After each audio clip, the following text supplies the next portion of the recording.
Sister Laurel and Levy got married here, and we used to go to church here all the time. I was in a lot of Christmas plays here, a lot of plays, and we had a lot of fun. They had the basement here, and we used to have parties in the basement, and really good time. Then had a young people's meeting here. We had young people's meeting on Sunday evening, and played the piano and sang, and had a real good time there. Over here in these houses over in here is where the superintendent lived.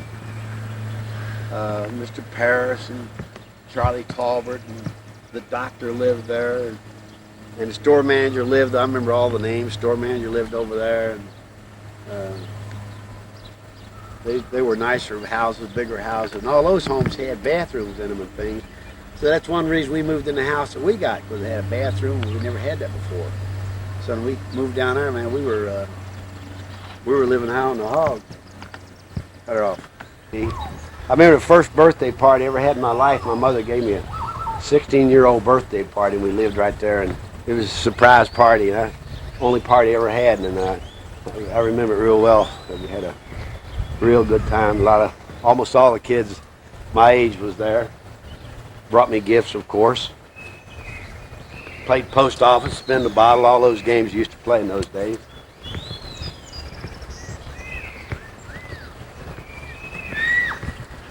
We used to have like family reunions there. All our relatives come, and the guys, my grandfather and grandmother, we used to spend a lot of Sundays there with all your relatives. I used to have really some, not wild parties, but some real good times.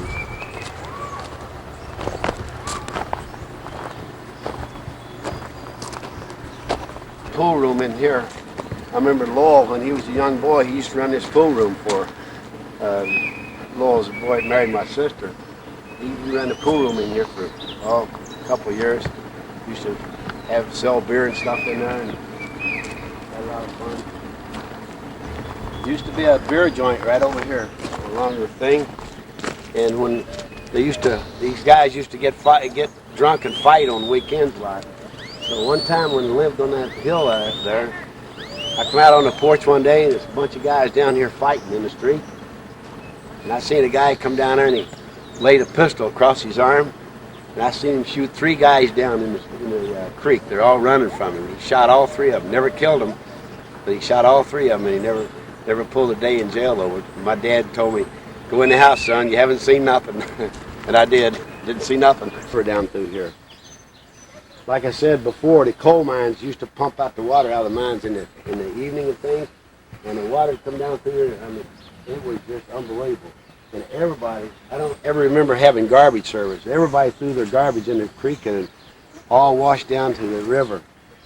So I don't know what to do with it now, but that's what they did with it then. I remember another thing. When I lived here, when I first came out of the Army, I learned to hit a punching bag real good. And everybody thought I was a boxer or something. I put up a punching bag here in our backyard, and all the little kids come around here and watch me punch that bag, and I taught a lot of them how to hit it. And they thought I was a champ or something. But anyway, I had a lot of fun with that thing. It finally just fell down. Well, anyway, while I lived here, I went on to high school, and I'd go a while and quit a while and go to work some more and come back, start again, and finally I got old enough to join the Army. So I joined the Army, and I was gone for about 18 months, and I came back here and I went back to high school, went to school, finished that year, and then I got a job in the coal mines, and that's when my life really started. So we'll go up here and we'll film where we, when I say we, I mean man, my brother worked in little pony mines up here, which was insanity. But we did it, and I'll show you if we can get in there where I got hurt in the coal mines. And we'll talk about that. God, these nets. And I don't know how good you can see this or not, but you can tell this is all grown up. But here where I was working when I got hurt in the coal mines. But before I got to working here, I'd come out of the Army, went back to high school, and I'd gone to Chicago to get a job, and I'd already met your mother, and I was madly in love with her, and I couldn't stay away from her, so I came back here, got a job in the coal mine. She was still in high school. And I worked here about 3 weeks, and here's why I got hurt. Cut it off. Okay, I'll just keep your camera on the hole there if you want to. Now, what we used to do, the way we got coal out, you can't tell now because it's all growing up.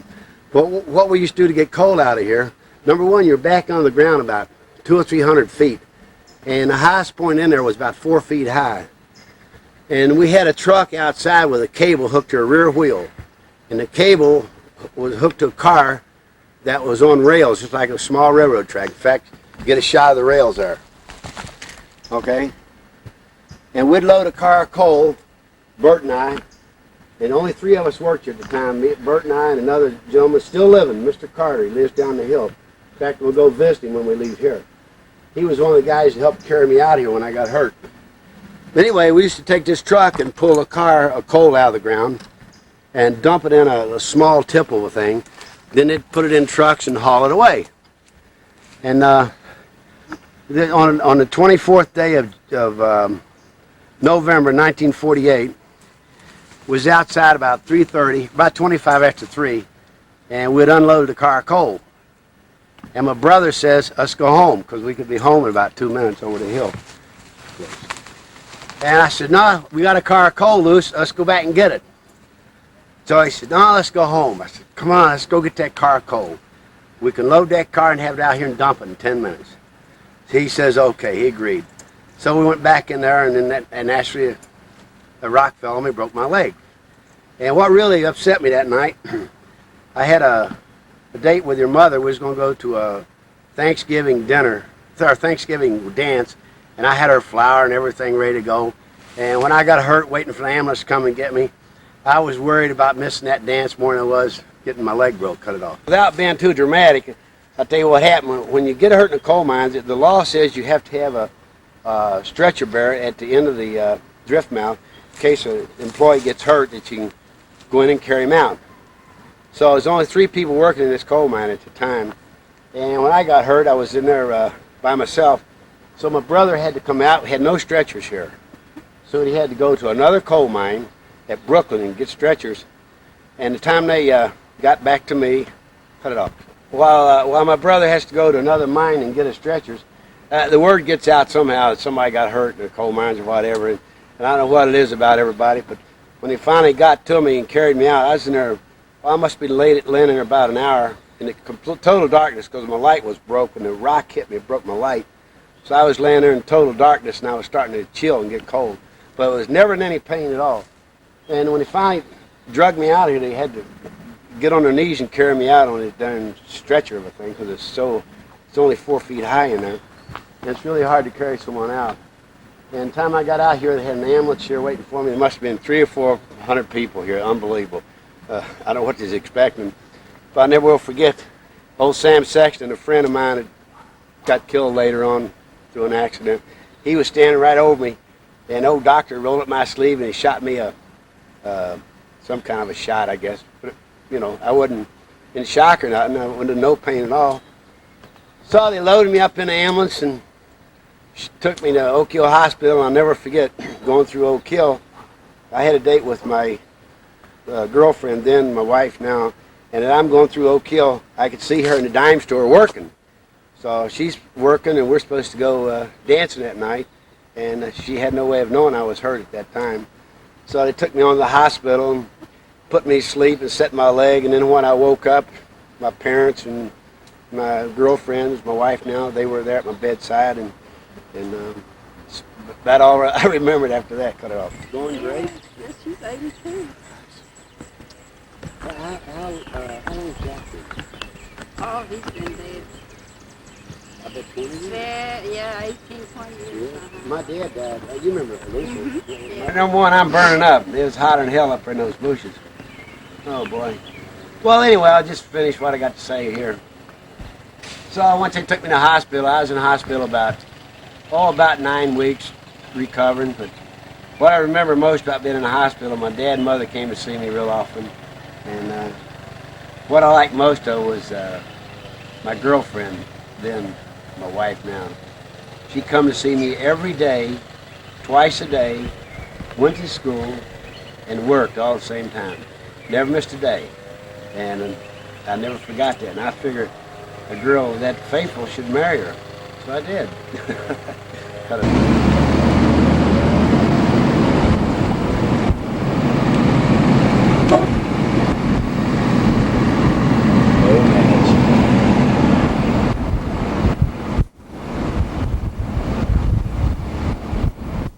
Here's the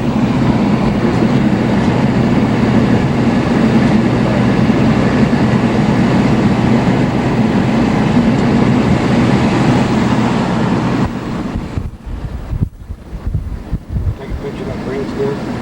yeah. I already did. There you go. Right, you just got to picture the bridge, right? Right. I tell you, Alan, I spent a many nights sitting on that bridge. They used to call us a cowpookie game.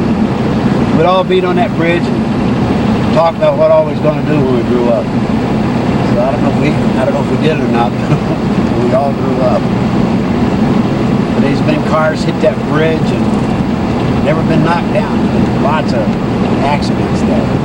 I never will forget one time I seen a little truck van of a thing hit that bridge and a girl flew out of it and got a broken leg. Cars used to slide into it in the winter time. It's a tough old bridge. It's got a lot of dents in it, but nobody ever knocked it down. This is Coal Run Holler. We used to come out of here and go to the movies when Lowell was gone with my sister.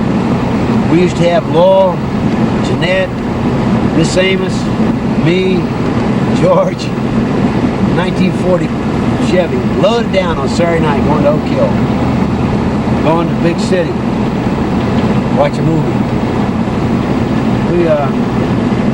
We thought we were really having a good time. I guess we were.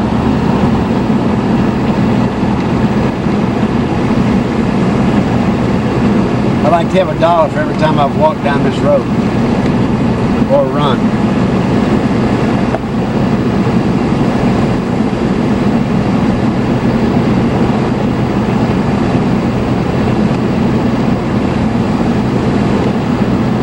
Everybody's ambition was to have a car that would pull out of this holler in high gear. It was so steep, everybody had to go to second gear. Once they got a car that went out of here in high gear, they thought they really had something.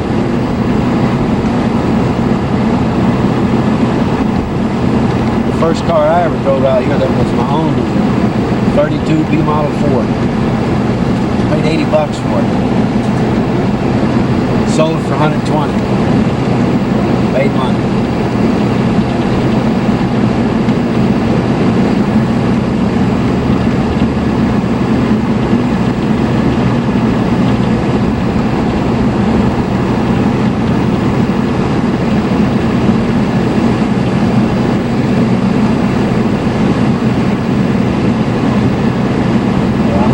Car that you drove through here in?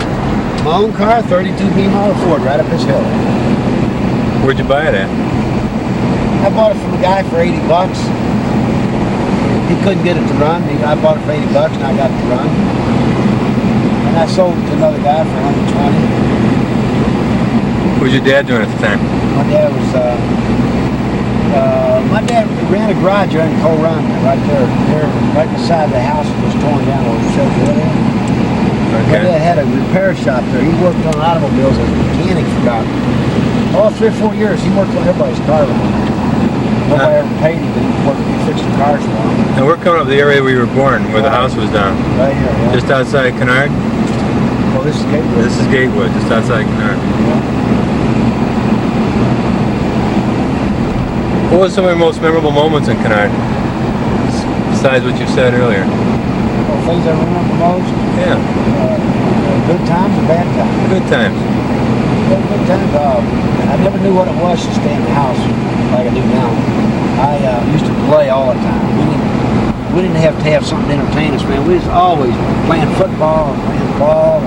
I worked a lot. I spent a lot of time working. Always had money. Never was broke. Always had money when everybody else was broke. I made more money than some of the coal miners. That's all I did was work. I was a hustler. So what was important to you? Well, I like to take care of myself. I didn't want nobody buying me nothing. I didn't ask nobody for nothing. paid my own way. Asked nobody for nothing. Very independent. Still independent. What was your happiest moment? Living there? Yeah. Oh, probably when I met your mother. How about your saddest? When I got hurt in the coal mine, I knew I was knocked down. Thought I was.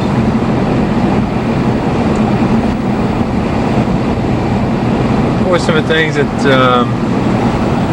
Bert liked to do? Bert loved music. He was a great musician, so was my sister, so was my dad. And the only thing I could play was the radio. I used to sing a little bit when they played. We used to sing at different places. We entered a few contests along the road. We even won a few. Where? We won a contest in Charleston Auditorium. But what year was that, do you think? Oh gosh, that was in the 40s. And we won a contest over near remember where we were today, Lover's Leap? Yeah, Eagle. Used to be I forget the name of the lodge. We had a talent show there one Sunday. We entered that thing and we won it. Didn't win no money, we just won, you know. When you say we, no money. when you say we, who's we? My brother, my sister, and myself. She played the guitar, he played the fiddle, the mandolin, we all three sang. What can you describe about what your mom did on a daily routine when you were in Kennard? Well, my mother was the type of lady, she never slept late, got up, made everybody breakfast. By 9 o'clock, her house was clean, dishes were done, all the beds were made. Nobody stayed in the bed in her house unless they worked night shift. And then she went on the general things. She washed one day, ironed the next, visit neighbors, very well liked. She likes to talk. Great woman, great woman. What you like most in life? Me, Second. loving often. Third. Probably my dad. Besides that, what did she like the most that she liked to do? She liked to sew. She was very good at it. Crochet. She made a lot of doilies. Superwoman. Did she ever talk about when she grew up with her mom and dad? Never. How about Luther? Never talked about it. What was the daily life of Luther? What did he like to do? Well, my dad was really talented. He was not a lazy man. Always worked. Always, never had a lot of money, but always had a little money. And he would do something during the day. If he was completely broke, he would do something during the day. Trade for something, make money, or buy some groceries. We never went hungry. Never had a dime's worth of relief in all our life. Never accepted charity. He helped everybody. Our relatives used to come in and sit down on us for months and months. My dad kept them. He was a great mechanic. He had a lot of talent. He could build houses. He was an electrician. He was a plumber. He was a mechanic. He just had a great mechanical knowledge. And he was also a pretty good musician. He could play a violin pretty good, and that was his whole life, playing his fiddle. He played the fiddle and he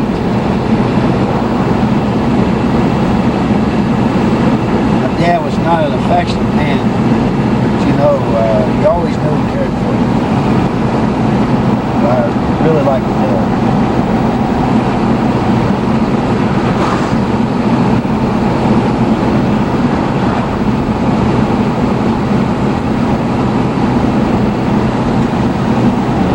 This is quite a way in the Oak Park, or Oak Hill. He was tough though. My dad was very strict. He gave me several good lickings and I never forgot. But my mother, she whipped me every day. She didn't hurt me. You know, she whipped me probably every day. I needed it. I was pretty mischievous. Now here's a shot going to take them where they lived before they came to Chicago, right? They lived there about about the time you was born. In 1952? In fact, they was living right there when you was born. The first time we come to West Virginia to visit after you was born, we came to that house. They lived there at that time. And later on they came to Chicago and worked there for about a year, and then they went on to Arizona and lived there for about, well, Dad lived there till he retired. That was like 1960.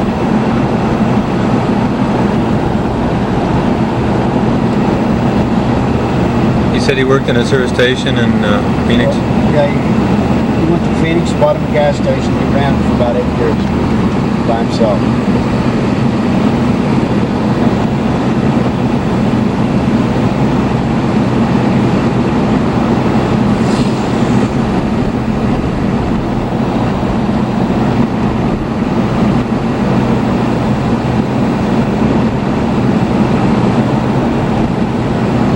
How many miles do you think it is from Kennard into Oak Hill here? It's about 13, 14 miles. I should know exactly. I've walked it.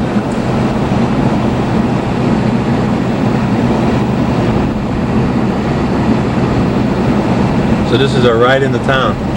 Got it. What were some of your memorable automobile trips when you were a kid? Oh, we thought it was a great thing when my dad got us in the car and we just rode down to the river. Seen the river and the trains and things. What river was that? Oh, down around Charleston, down that area. He was a great guy to take you for a ride in the car and point out things to you. Son, you know, there's a boat, there's a barge, there's a train.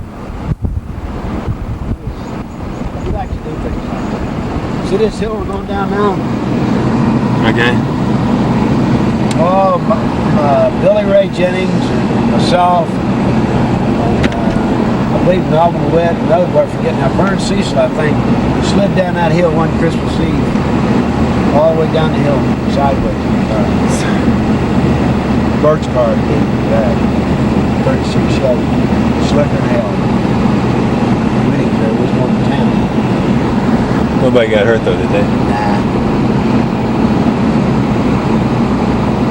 Did you ever drive a car at other places around here that was a good time? I didn't drive much around here. I left here early, Alan. You gotta remember, I quit school at about 16 when the service came out. I really didn't run around much in this part of town. That's the only place I went after I met your mother was to her house back to Cold You mentioned sometimes you visited Grandpa Smith. Oh, that's a lovely town. That's where he was. Yeah. Well, Did you drive? that's just another part of my life. You just can't tell all of it. But you enjoyed those, didn't you? Oh, he's super man. Great man. You really miss something when you never met him. Who was? Lois met my grandmother. My grandmother really liked your mom. She was I mean, Granny Barn? Granny Smith. Granny Smith. Yeah, she was a great woman. Where did Granny Smith live? She lived in Minden.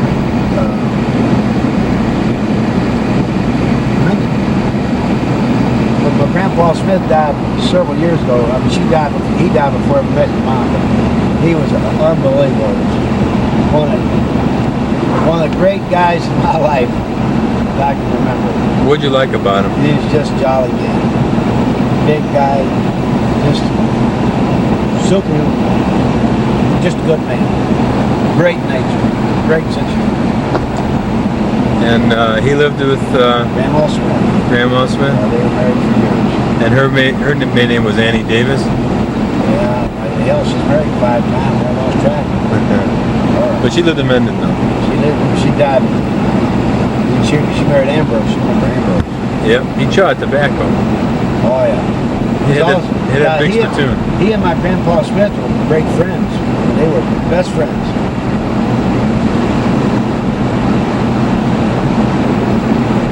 Yeah, I do a lot of nice people in my life, though. How about you remember any other of your grandparents or other? Well, my grandmother on my daddy's side, I remember her. She lived with us for years and years. Who was that? Grandma Barr. She went to Arizona and lived with Aunt Sarah and Uncle Stanley. The ones that were killed in Arizona, and she died after my dad kept her after they died. And my dad kept her until she died. Did she live with you here in Kennard or Gatewood or anything? Oh, she lived for years with us in Gatewood, right? She lived on the hill with us there, where the sawmill was. And then she lived with us when we moved down and had her own house. The house that my dad built. She lived there with us. She lived with us for years. And then she ended up living with Aunt Sarah later on in life until they died. They were in accident, what, 1956? They really liked it. They enjoyed life. They go out, party, drink, have fun. They really enjoyed. They did it together though, but they really enjoyed life. Everybody liked it. They probably died laughing, without a doubt. This is the turn onto what, Route 19 is it? Or 16? What route is this coming up? We're back to Route 19. So that's Main Street, Oak Hill, right?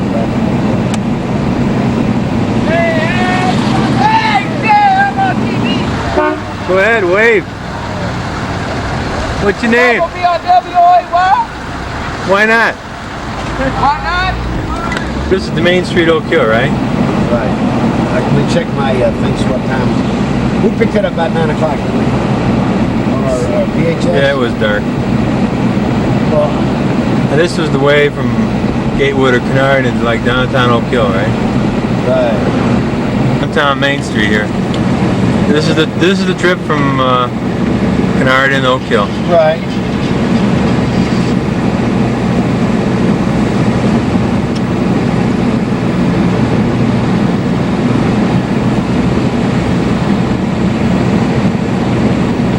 You still got that on? It's on.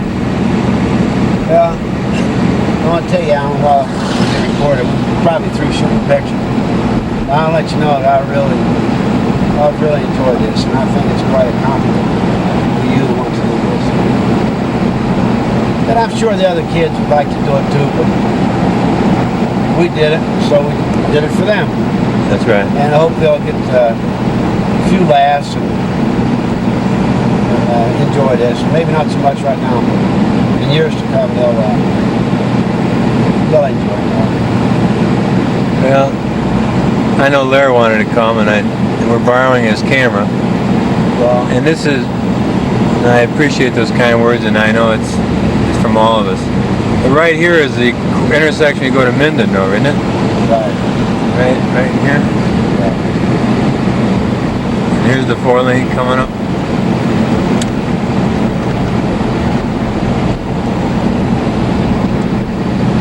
So we're off the main street on the interstate, and We're headed for a hotel. This is the ride back. Well, I know I left out a lot. There's a lot more, except, you just can't get everything. And some of the things are petty stuff. But I really enjoyed it. It's been fun. It's been great for me too, and I just hope it could be shared with everybody that's not here today sometime in the future. We'll share it with them when we show it to them. We all couldn't have done it.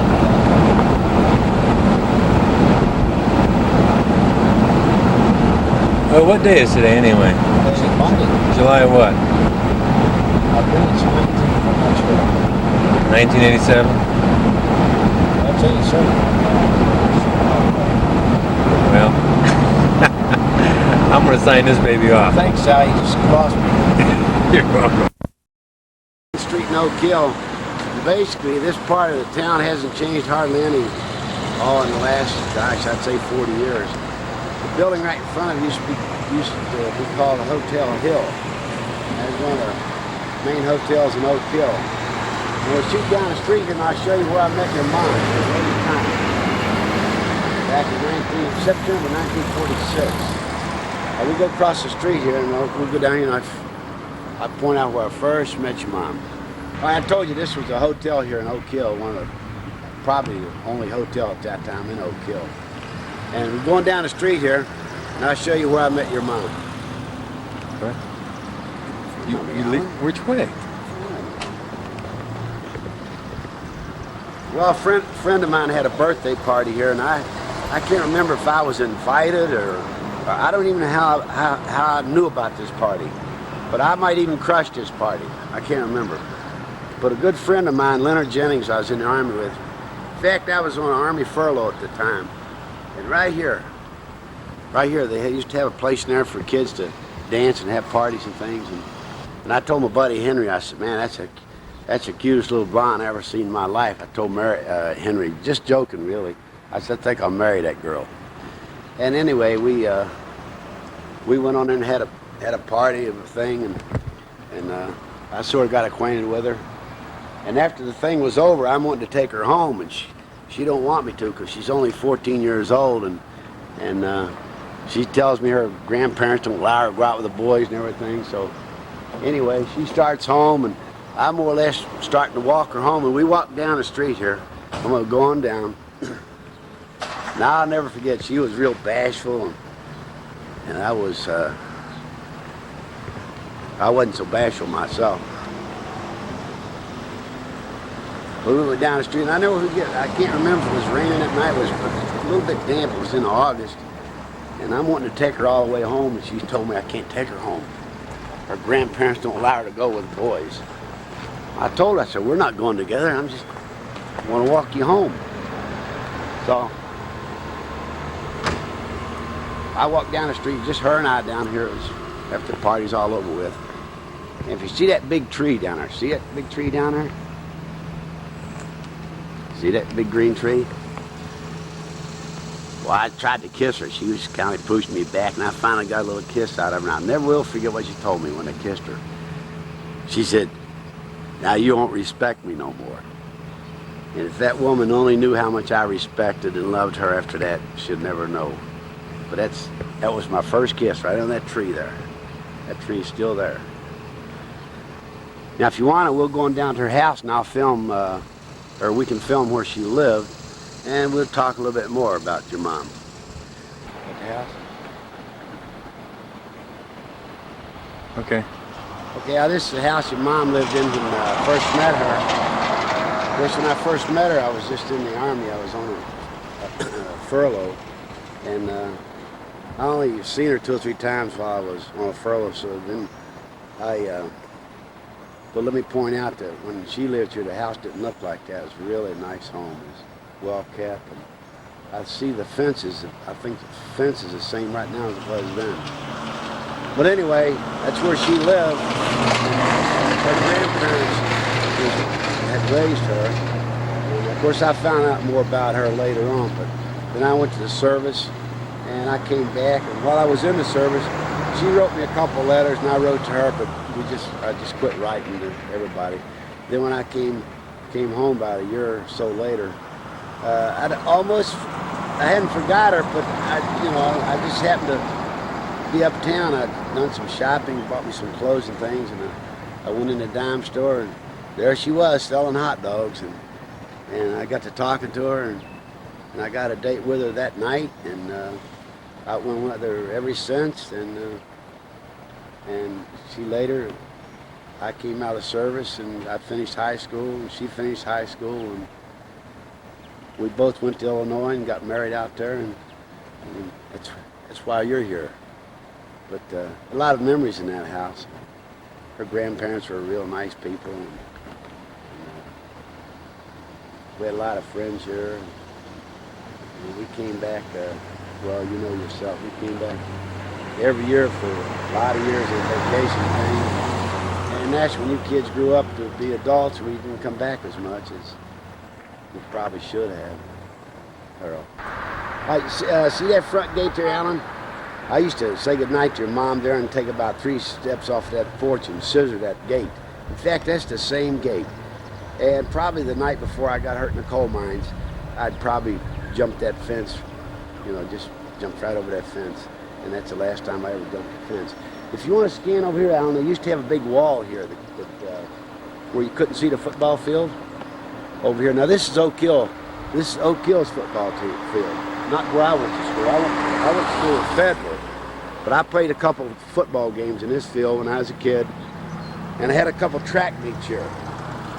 I won a couple medals here in track, but I don't know what happened to them, but wasn't much, but I did win them.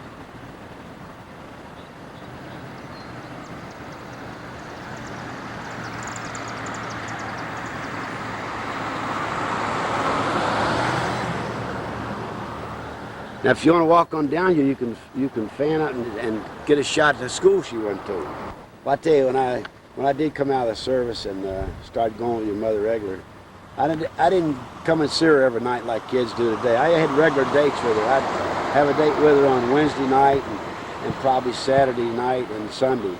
And I don't think she ever seen me dirty or anything while I was gone with her, because my mother kept my shirts ironed up, man, and when I came to see her, I was my best, and so I didn't believe in dating every night, every day, like kids do today. They're together every day, 7 days a week.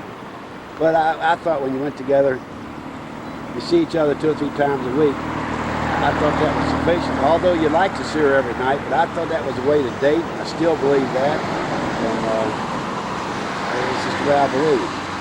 But I remember when I'd say goodnight to her on Wednesday, man, I couldn't wait till Sunday or Saturday to see her again, because I was really nuts about her, and I still am.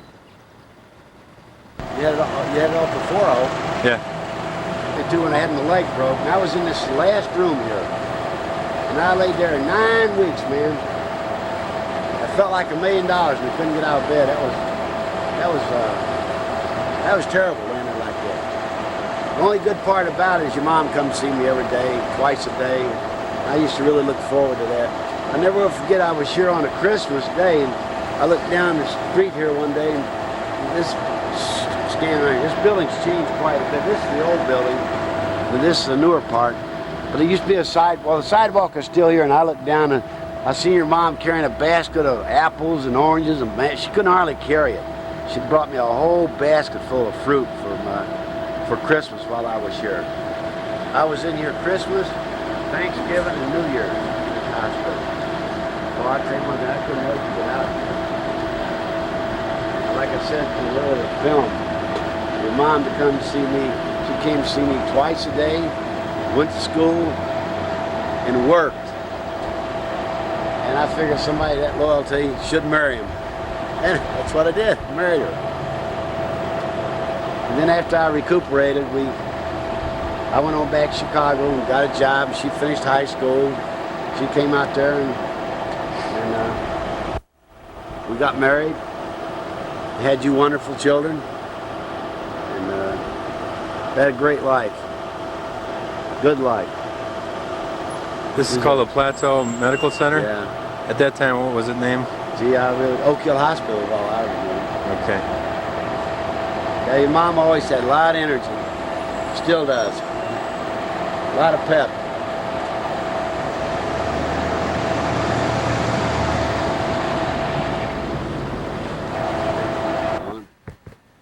Okay, this is Nick and Jeanette's house. It's about a mile out of Oak Hill. This is a beautiful house. And this is my home away from home. When I come here, man, I feel just as much at home as any place I've ever been in my life. And they treat me like a king. That whole upstairs there is considered my suite. Take a shot upstairs. See that upstairs, Al? That's my suite. The whole thing is mine when I come here. And I really enjoy coming here, because they're really good to me, and I spent several nights up there. And Nick really takes nice care of this place, good care of this place, rather. That's his boat over there. He's a great fisherman. He loves to fish. And that truck over there is George's toter used to pull these mobile homes with. Get a shot of that truck over there. That's George's truck. That's Nick's wood pile over. He cuts wood for his fireplace for the winter time. And come on, shoot around the other side of the house, Al.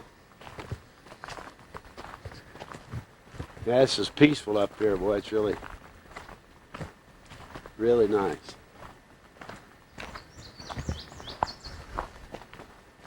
Still got it on? Yep. Nick rejuvenated his whole house, inside and out. He's just unbelievable what a super job he did on it. They take a lot of pride in their home, him and Jeanette both. And both of them's worked real hard to make this like it is. He's got his own little workshop there. Nick's an ex-mechanic, you know, like I am. He's got his own tools and things in there, works in his own automobile. He has a truck. He's just a superhuman being, one of my best friends. They put this whole back on this patio area. He built all that himself, all that cement work. We came out here a couple years ago and had some kind of an anniversary, I think, for George or somebody. We pitched horseshoes here all night one night. I'm telling you, we had so much fun, you can't describe it. All that land, scan down there, Al. All that land down in there belongs to Nick. All those trees, he owns about, I don't know, 10, 15 acres here or something. Has his own garden. Nick's a very ambitious guy. Never stops working.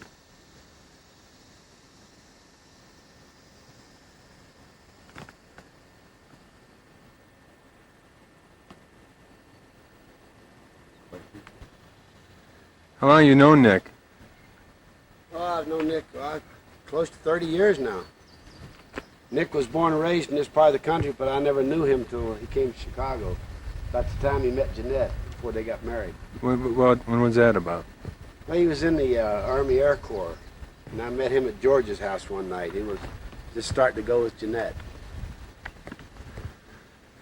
And how long was he in Chicago? Oh, Nick was there probably 20 years or better. And what other things have you done with him? Well, he worked for me for a few years, and he learned my business from me, and then he went in his own business, and was in his own business for about 15 years or better, and was very successful at it. And how do you feel about your friendship? Like a brother. Couldn't be no closer. Anything else you'd like to say about it? There's not enough you could say about Nick. Him or George, either one, they're tops in my book. And I'm sure I'm tops in their book. We're just damn good friends. And that's something you need in this life, is good friends. If you haven't got good friends, you haven't got nothing.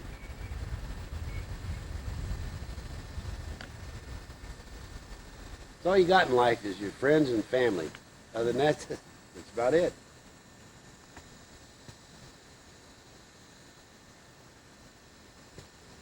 And they weren't here today because we just missed them, I guess. Yeah, well, Nick might have worked today. He's on call, and he could have worked. But I'm sure we'll see him before we leave here and say goodbye to him. Okay.